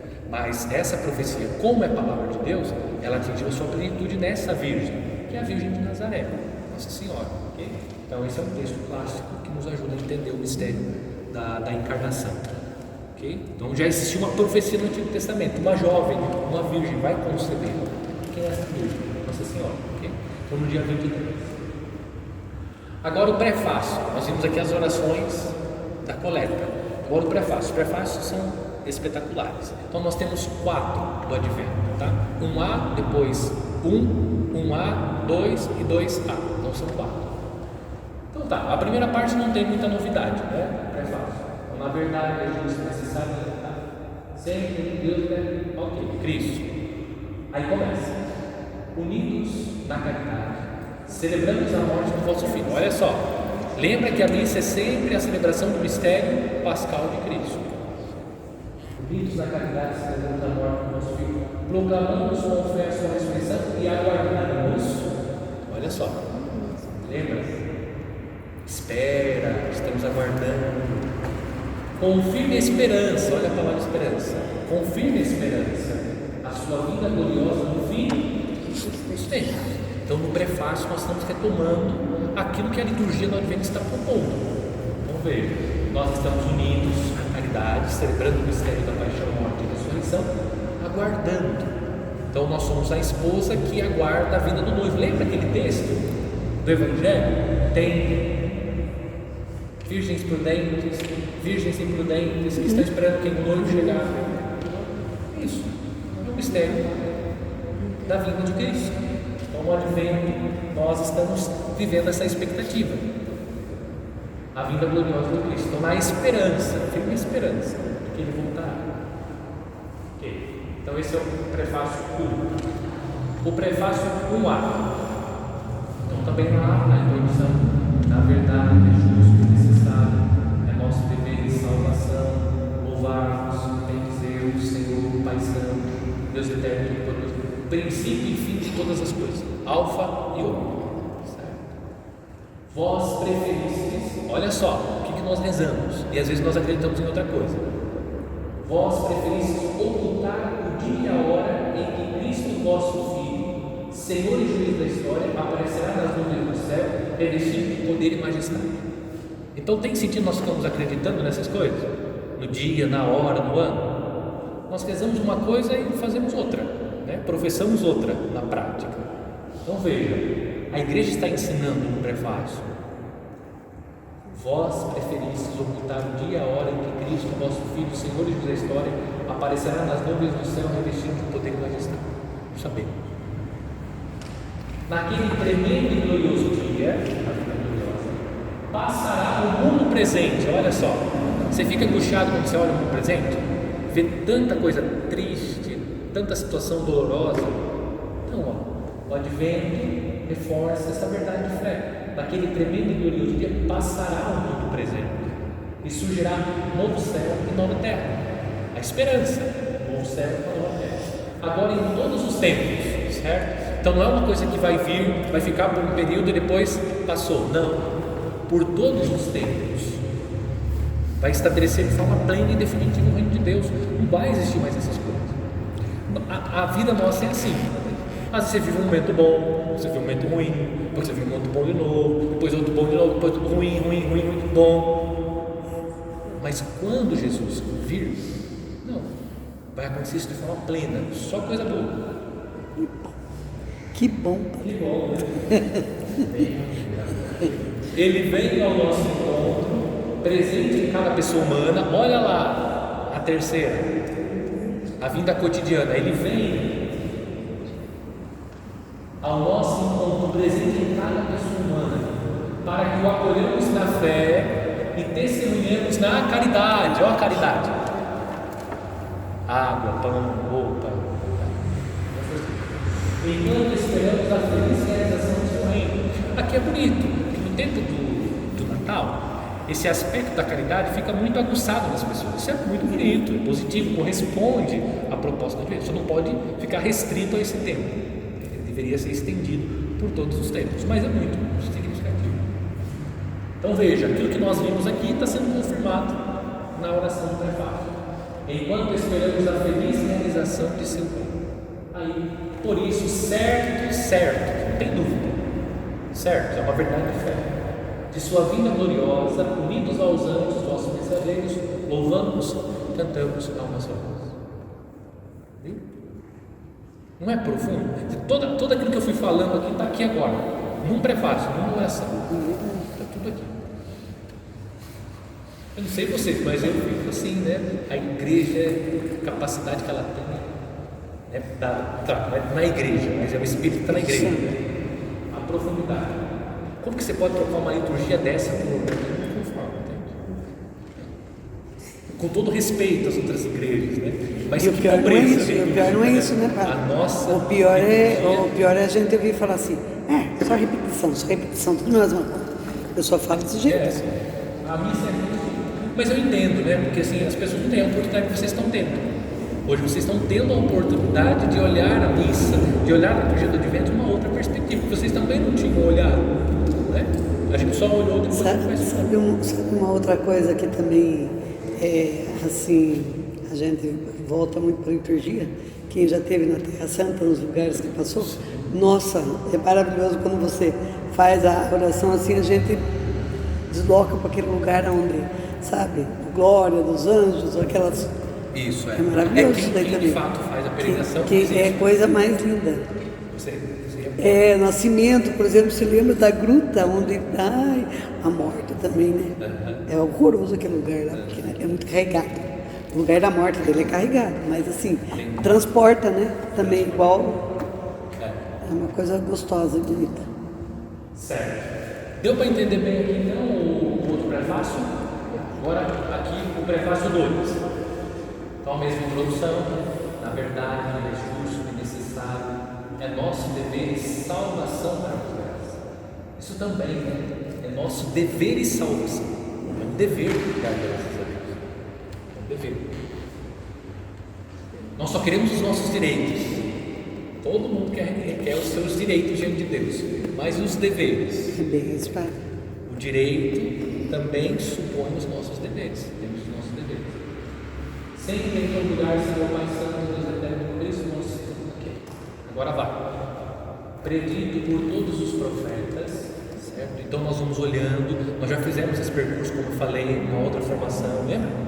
As pessoas que estavam aqui, acho que foi no primeiro ano, fiz todo um percurso pela Sagrada Escritura, explicando toda a preparação até chegar no Messias Jesus. Então os profetas fazem parte dessa preparação. Como nós vimos aqui Isaías, o texto que acabamos de ler, né? Isaías aqui 7, falando da Virgem, é a preparação. Predito por todos os profetas, esperado com amor de mãe, pela Virgem Maria, após a Maria. Jesus foi anunciado e mostrado presente no mundo por João Batista. Eis o Cordeiro de Deus que tira o pecado do mundo. Certo? João apontando para Jesus. O próprio Senhor nos dá a alegria de entrarmos agora no mistério do seu Natal. Olha aqui, tá? Enfatizando sobretudo o aspecto do Natal. para que sua chegada nos encontre vigilantes na oração e celebrando o seu louvor. Oração, celebrando o seu louvor. Por essa razão, concluímos. Então aqui apresenta aí as figuras que vão surgindo durante o tempo do Advento. Então, João Batista, os profetas, Nossa Senhora, né? Dependendo aí, durante a semana vai aparecer São José também, Isabel, Zacarias, são figuras da história da salvação que vão surgindo durante a caminhada do Advento, okay? Sobretudo nas últimas semanas, nos últimos dias, okay? Então recordando essas pessoas. E o último prefácio, que é o mais longo. Também a introdução, né? Na verdade é justa, necessária, nosso dever de salvação. Dá-nos graça, Senhor Pai Santo, Deus Eterno e Todo-Poderoso. Nós vos louvamos, bendizemos e glorificamos pelo mistério da Virgem Maria, Mãe de Deus, certo? Faz aqui menção da Virgem Maria, o mistério da Virgem Maria. Ela participa de maneira singular da história da salvação. A Virgem aqui anunciada. Depois nós temos também lá um outro texto, vamos pegar aqui, Gênesis. Deixa eu ver aqui, Gênesis 3,15. Esse também é um texto clássico. Gênesis, capítulo 3, versículo 15. Esse é um texto clássico. Vai. Eu porém inimizade entre você e a mulher, entre a descendência de você e os descendentes dela. Esses vão lhe esmagar a cabeça e você ferirá o calcanhar. Isso, olha só que a mulher. Os estudiosos chamam isso de proto-evangelho, que é o primeiro proto-evangelho.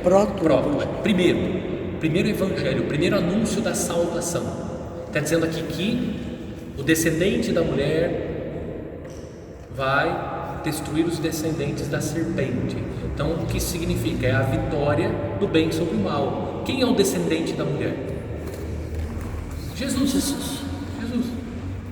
E nós, pelo batismo, também somos descendentes em Jesus. Então, nós também podemos vencer o mal, certo? Então, aqui nós temos o que? O proto-evangelho. Então, prefigura a salvação, a vitória, certo? Sobre o mal. Então, um pouco desse mistério que nós contemplamos na vida de Maria, Mãe de Deus. Do antigo adversário, olha lá, nos veio a desgraça. Lembra? Por uma mulher entrou no mundo o pecado, mas por outra entrou a salvação. Do antigo adversário, a serpente, símbolo do mal, do diabo, do Satanás, tudo isso. Nos veio a desgraça, mas do seio virginal da filha de Sião germinou aquele que nos alimenta com o pão do céu e garante para todo o gênero humano a salvação e a paz. Acabamos de ver isso, descendente. Em Maria é-nos dada de novo a graça que por Eva tínhamos perdido, certo? Então pela mulher entrou o pecado, pela mulher entrou também a salvação. Em Maria, mãe de todos os seres humanos, então Eva é a mãe de todos os viventes, Maria é a mãe da igreja, certo? O povo de Deus, certo? A igreja de Deus. Em Maria, mãe de todos os seres humanos, a maternidade livre do pecado e da morte se abre para uma vida nova. Se grande é a nossa culpa, bem maior se apresenta a divina misericórdia em Jesus Cristo, nosso Salvador. Por isso, enquanto esperamos sua chegada, unimos aos anjos e a todos os santos, cheios de esperança e alegria, nós nos louvamos cantando a nossa voz. Então aqui se destaca sobremodo a figura de Maria, então o seu papel na história da salvação. E o tempo do Advento é um tempo mariano, é um tempo mariano, porque Maria ela participa de maneira muito singular da história da salvação. Ela então acolhe no seu seio o Verbo Divino e participa, portanto, da nossa salvação, acolhendo, né, dando ao Verbo Divino a natureza humana. Jesus recebe a natureza humana através de Nossa Senhora. Ela participou de maneira singular. Nós não podemos participar do mistério da salvação dessa forma. dando. É outra coisa que não dá para entender, né, padre? Sim, isso aí foge da nossa É outra capacidade coisa que não dá para gente entender. cognitiva, foge totalmente da nossa capacidade. E como que as outras igrejas também excluem Maria. Veja, isso aqui também é uma reflexão a respeito da devoção à Nossa Senhora. Como que você não vai ter devoção por Como Nossa você não Senhora? vai ter, então? Entende? A presença dela na história da salvação, Tem como negar isso? a participação dela, como a sua participação, certo? Alguma pergunta sobre entender o que são os textos eu ecológicos?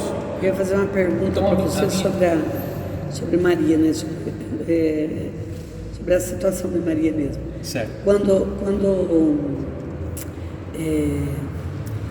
que é o nome lá de quem dividiu a igreja mesmo? O primeiro que dividiu a igreja? Lutero. Lutero não levou consigo Maria? Não levou Porque ele era padre, né? Sim, é um monge agostiniano. Então ele não levou a Veja, Maria junto? o que nós vamos fazer aqui, vou abrir um parênteses aqui para ajudar a entender. O que nós não podemos fazer é o seguinte, é colocar todo mundo no mesmo saco, certo? Não pode fazer isso. Não pode colocar todo mundo no mesmo saco, certo? Então veja, aconteceu a reforma protestante, ok. Lutero, depois vieram as outras igrejas.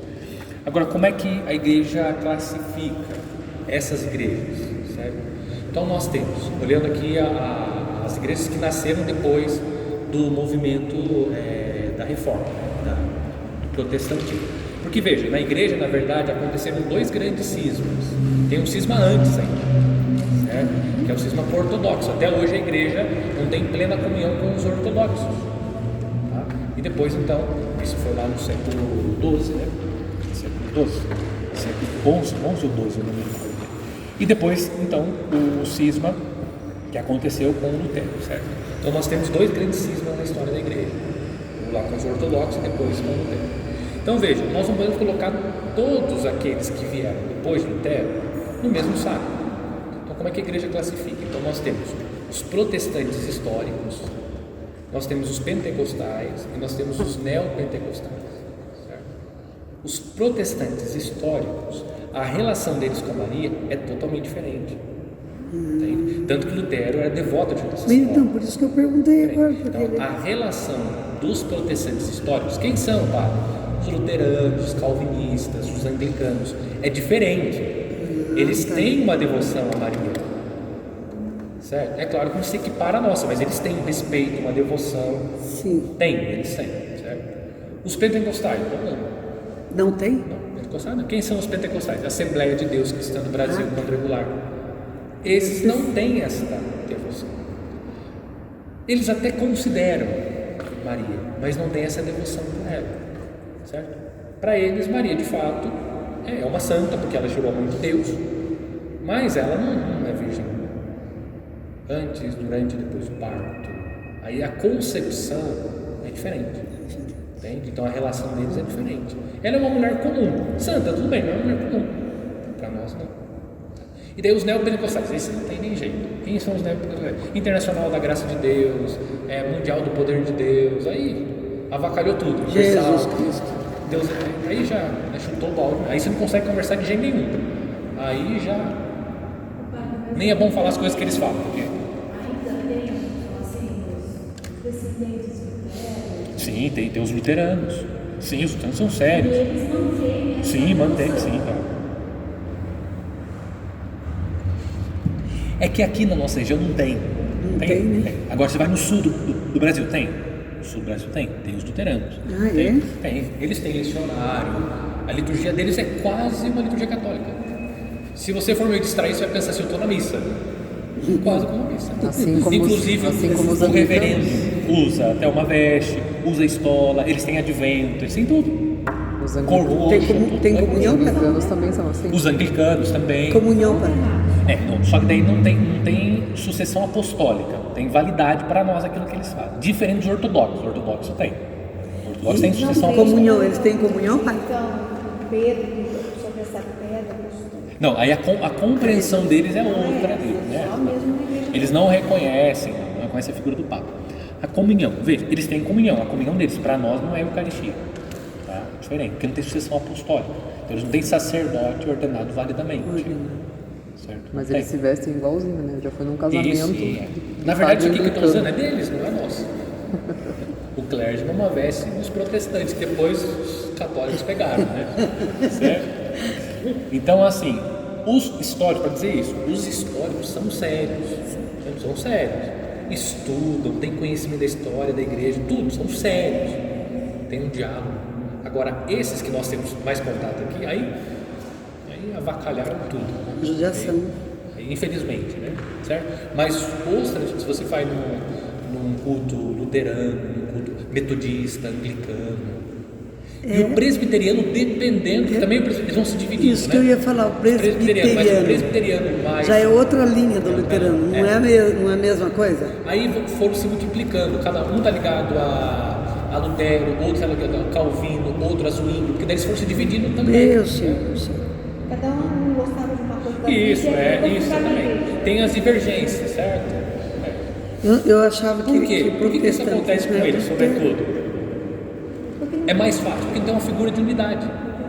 A gente briga que se pega entre nós, mas tem o Papa, que é o símbolo de unidade entre nós. Eles não têm. Cada um por si. Tem cada um por si. Eu não gostei, eu não me cresci problema. É isso, Eu achava que protestante era ligado diretamente, só em Lutero, então não é. Essas igrejas que nós temos protestantes aqui, essas aqui que nós temos, elas têm um aspecto mais do protestante norte-americano, entende? Então que eles trabalham muito esse aspecto uma pregação de convencimento. Depois veio os neopentecostais e a teologia da prosperidade, né? Diferentemente, o luterano, por exemplo, vai sentar com você, não vai querer convencer você para se tornar luterano. Totalmente diferente, entende? Tanto que um luterano, de repente, eu saio da igreja católica e vou ser luterano. Eles vão batizar de novo? Não, você já é batizado. Agora, se eu for numa igreja dessas aqui, eles vão me batizar? Não. Mas mesmo luterano não. Mesmo os protestantes? Então, mas o que você está falando para o protestante? Quando a gente fala de protestante... Por exemplo, tem aquela igreja ali. Sabe por que eu estou perguntando? Porque tem aquela igreja ali perto do Rosário. A igreja protestante, né? Eu não sei o que é. Então, mas eles não têm, também não acreditam em Maria. Não. Se eles puderem jogar o santo da gente, eles jogam. Não, então, por isso é que eu estou falando. Não coloque todo mundo no mesmo saco. Entendeu? Os presbiterianos foram se dividindo. Então, você tem presbiteriano sério e tem presbiteriano que é totalmente fora da casinha. Então, esses daí são fora da casinha. Então, você tem que tomar cuidado. Não é colocar todo mundo no mesmo saco. Agora, os luteranos, os metodistas, os anglicanos, esse pessoal é um pessoal sério. Como eu falei, não vai chegar aqui, por exemplo, vai tentar convencer você a ser luterano. Não faz isso. São Paulo tem, não, tem, São Paulo tem, essas cidades maiores tem, né? Aqui na nossa região, o luteranismo não tem, pelo menos aqui desconheço. Eu achava que o protestantismo era tudo Lutero. Não é bem assim. Eu punha tudo na panela só. Tanto que eu fiz essa pergunta para você, por conta que eu sei que, por exemplo, essa igreja, estou falando para você, se puder tirar tudo o santo que tem na casa da gente, eu tiro. Alguma pergunta sobre o Advento, para a gente falar também de alguns aspectos práticos, né? Ficou claro a proposta do Advento? Deu para entender o que são os textos ecológicos? Nenhuma dúvida? Ok. Bom, a Rose perguntou ali então, né?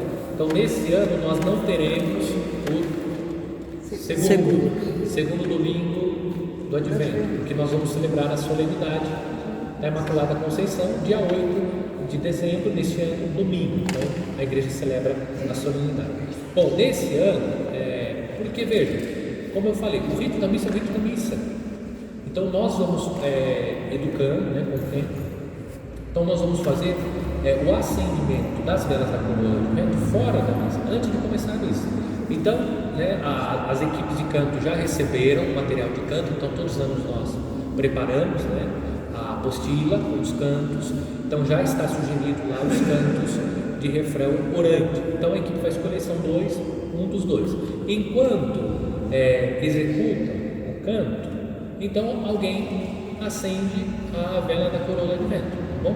Isso nós vamos fazer todos os domingos, mesmo no segundo domingo, antes de começar a missa, fazemos, tá bom? Porque nós estamos ali inseridos, né, no espírito do advento ainda. Não dá E aí pra o deixar padre dessa também maneira. contextualiza isso, né? Pode deixar daí com o padre, tá? Aí pode fazer então aí o acendimento. Geralmente, né, nós fazemos no último domingo, no quarto domingo, né, uma grávida, justamente para enfatizar esse aspecto aí do Natal, né? Bom, grávida não vai faltar, eu acho, esse ano, né?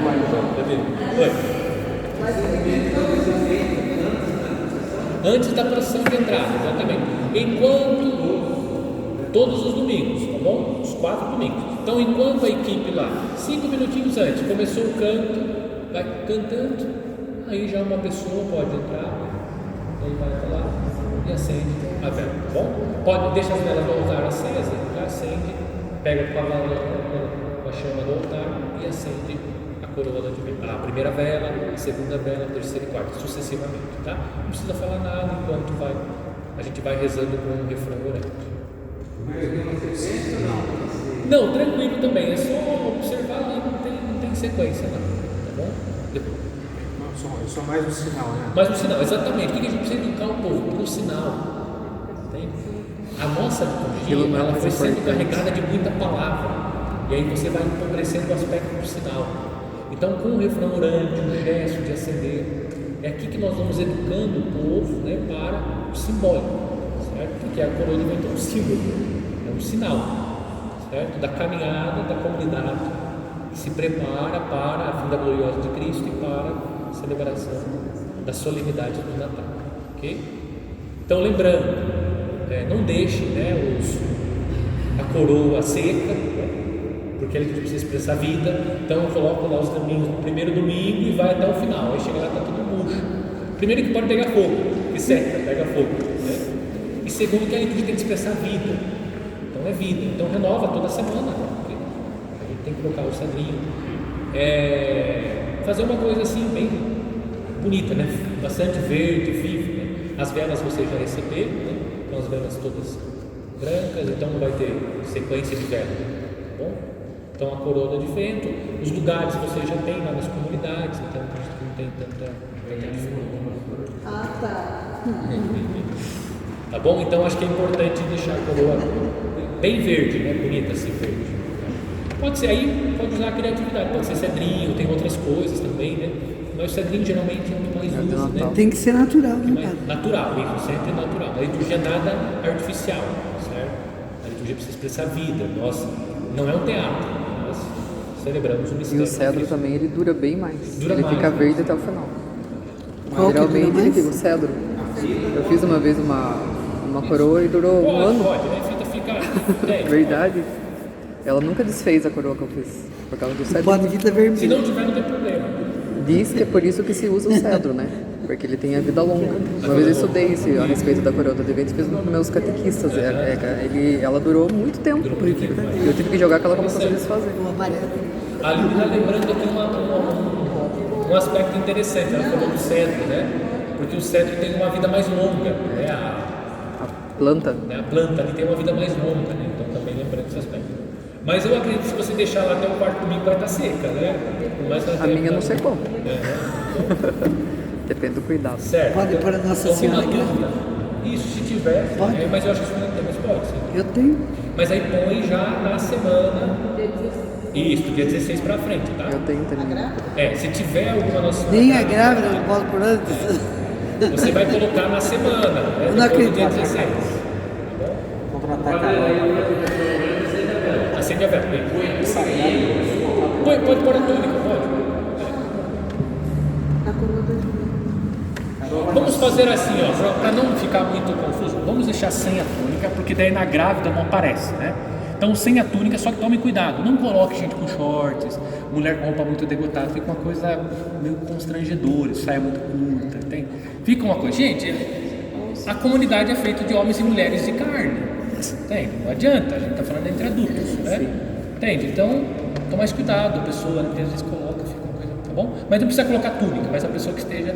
Então você vai, é bom convidar antes, já fala para a pessoa, até orienta, né? Fala, cuidado. Vai que a pessoa vem no dia sem noção. Não pode aparecer com a barriga assim.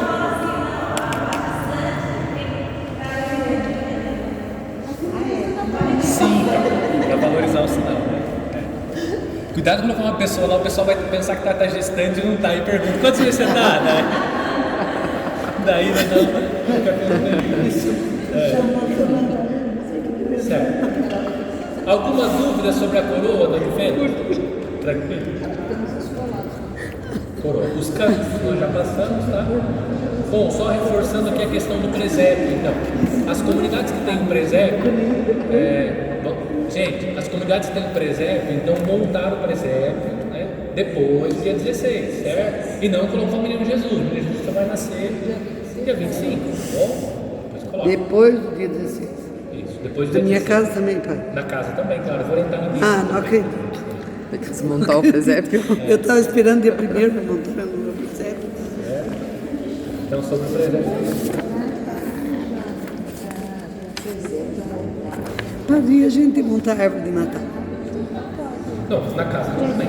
Eu vou até falar isso numa missa sobre essas coisas. Vou falar. Vai falar. Já está aqui na minha cabeça. Mas vou falar na missa. Vamos lá, para orientar um pouco. Porque tem um sentido também, mas você tem que precisar atribuir um sentido para isso, né? Mas o sinal mais forte é o presépio. Não, o sinal mais forte é o presépio. Mas daí a gente tem que pensar... Nada de Papai Noel. Nada de Papai Noel no seguinte, assim, não é o Papai Noel que tem que ocupar o lugar. Mas todos eles têm sentido, Meu né? padre, Todos esses têm. dias a gente tava As bolas da perguntando árvore, tudo tem sentido. Esses dias a gente estava se perguntando, será que pode montar árvore? Pode. Será que Tem. pode montar árvore? Só que é só explicar o que significa Eu cada acho que sobre símbolo. o advento, tem mais alguma outra pergunta? Eu acho que... De repente posso estar me esquecendo que eu tinha Obrigada, marcado. querida. Os cantos já deram certo? Entrou, né? Oi. A novena. A novena de Natal, o ideal seria, mas aqui a gente tem que deixar um pouco aberto, porque cada comunidade, as pessoas têm, então a gente deixa muito aberto. Mas o ideal seria. O ideal seria o quê, padre? Começar dia 17, Também a novena seria de Natal. Isso é Fazer o ideal. quê? A novena de Natal dia 17. Mas Eu como ele faço falou que- mas aquilo dia 9 dias mas antes ele do deixa Natal, aberto. eu faço aí com os Não dá doentes. O tempo. senhor vai rezar uma missa lá dia 23, já está me matando? Tá bom? Você não vê no dia 16. Alguma pergunta aí? Nenhuma? Dia Ficou tudo 23? claro? Por que dia 23? Ela vai ser uma missa normal, não vai ter nada de... Isso, isso. A missa normal. Só que foi bom você perguntar. Gente, meninas, no segundo domingo, como é solenidade, então tem um hino de louvor, tá bom? Então lembra lá a equipe de canto que tem um hino de louvor. Porque durante o advento nós não temos o hino de louvor. Tem uma aclamação, tem um aleluia? Você vai no dia 8, né? No advento?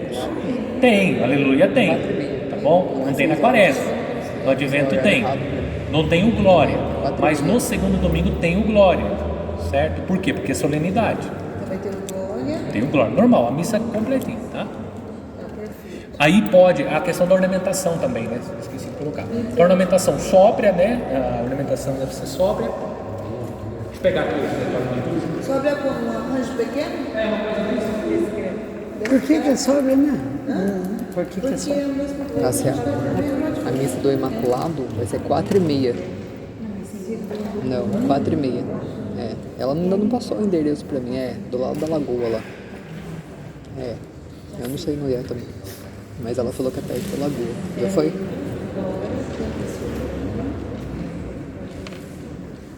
Olha só, o que diz aqui então o nosso diretório da liturgia, tá? Sobre a ornamentação. Veja, o que rege a vida litúrgica da igreja? Isso aqui, ó. Bom? Então, é aqui que rege. As orientações de todo ano tá aqui. O que a gente celebra cada dia, tá tudo aqui as orientações, tá? Então, olha o que diz aqui, a respeito das flores. Então, o altar orna-se com flores, com aquela moderação que convém ao caráter próprio deste tempo, de modo a não antecipar a plena alegria do Natal do Senhor. Tá bom? Então, a sobriedade. Então, a gente pode colocar, por exemplo, aqui, eu vou orientar a igreja, eu poderia colocar só uma orquídea, entende? Valorizar mais o verde, destacando só uma florzinha, tá? Para não antecipar a alegria do Natal. Agora, na solenidade, aí vai mudar, certo? Que é a solenidade do Senhor. Não é a solenidade do Senhor, não, solenidade da Imaculada Conceição, certo? Aí é uma solenidade, é diferente, a ornamentação muda, mas os outros dias é sobriedade, tá? Então, mas no segundo domingo a gente pode fazer... Pode fazer um arranjo, né, mais volumoso, né? Porque é uma solenidade, e depois outros dias.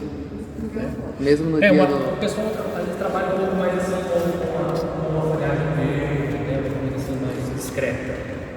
no terceiro, que é da alegria, também. Também, mesma coisa. Tá? Aqui diz assim, que todo o tempo do advento. Tá? Mas aí eu falei específico. O terceiro domingo, então, lembrando, né? Os acordos. Tá bom? Qual vai ser a forma de dar uma coisa? Da Imaculada é branco. Solenidade branca. Imaculada também, isso, tá bom? Imaculada. Celebra já a Imaculada lá. Ok, alguma dúvida mais sobre o tempo do advento? No Só trido isso? não, né? No trido não, né? No trido ele segue a liturgia do sábado. Trido, mas aonde Que vai ser acontecer na o trido da Imaculada. Imaculada? Vai no sábado, vai ser a liturgia do sábado. Liturgia do sábado, pode observar a liturgia do sábado. Tá. Não sei quem que vai de padre. Isso, é. Aí tem que conversar, né? É bom você dar uma conversa. Oi, Paulo. Não? Já foi. Nenhuma dúvida, Rose, mais? Não? Depois a gente liga. Manda um zap. Então tá bom. Então vamos rezar pra gente.